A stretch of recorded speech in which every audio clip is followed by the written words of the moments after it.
Hello students, today I will be explaining you the new chapter that is treasury management. Now what is treasury management? Treasury management is how to manage the resource of an organization, finance or cash of an organization.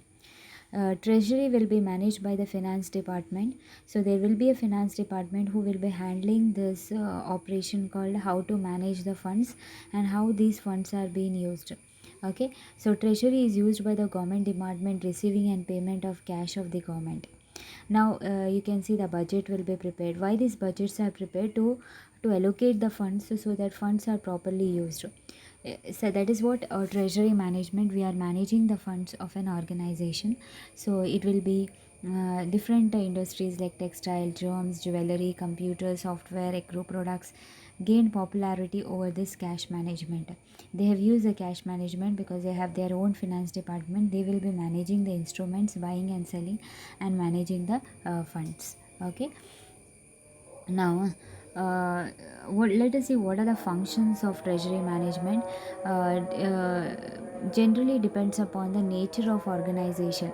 It will be classified. Let us see the functions. First is framing the treasury policies. A policy are to be made regarding the borrowing of investment, payment of expenses like salary, purchase of raw materials, receipts like cash sales, receipts and from debtors. All these will be maintained. Next is establishment of treasury system, like how the bills are maintained, whether each department will be having their own finance department or the main department will allocate the funds, so that there will not be any misuse of the funds given by the public. All the receipts and payments are made on cash and all are being published. All these are being looked after.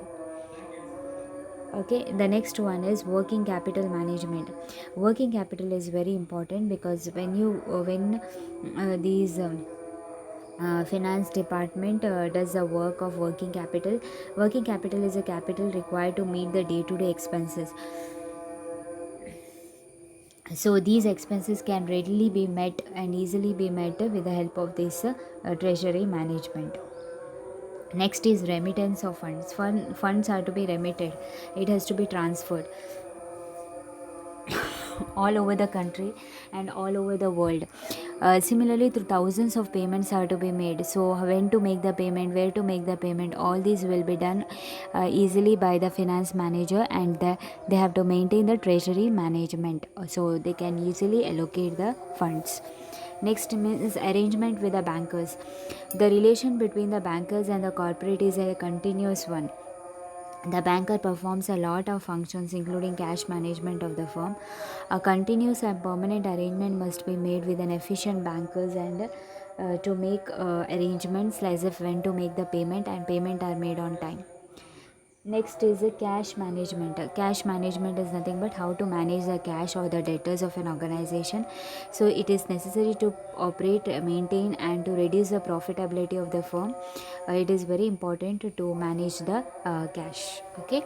The next one is the next thing is about identification of the sources of funds to be allocated. How the funds are to be allocated to the various sources,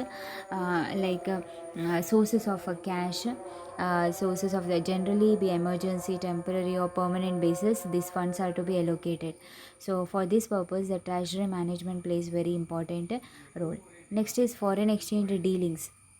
The foreign exchange dealings means when you convert your Indian rupee into foreign currencies or foreign currencies into Indian rupees, there will be hedging of hedging means forwarding.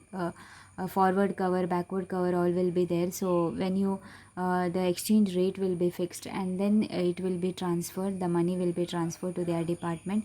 So all these will be material. When you want to purchase a material from foreign countries, you have to convert your rupee into their currency. So if it is always fluctuating, so in order to avoid those loss, they will be going for hedging. So treasury management will help the organizations to fix that exchange rate so that there will not be a loss for the company.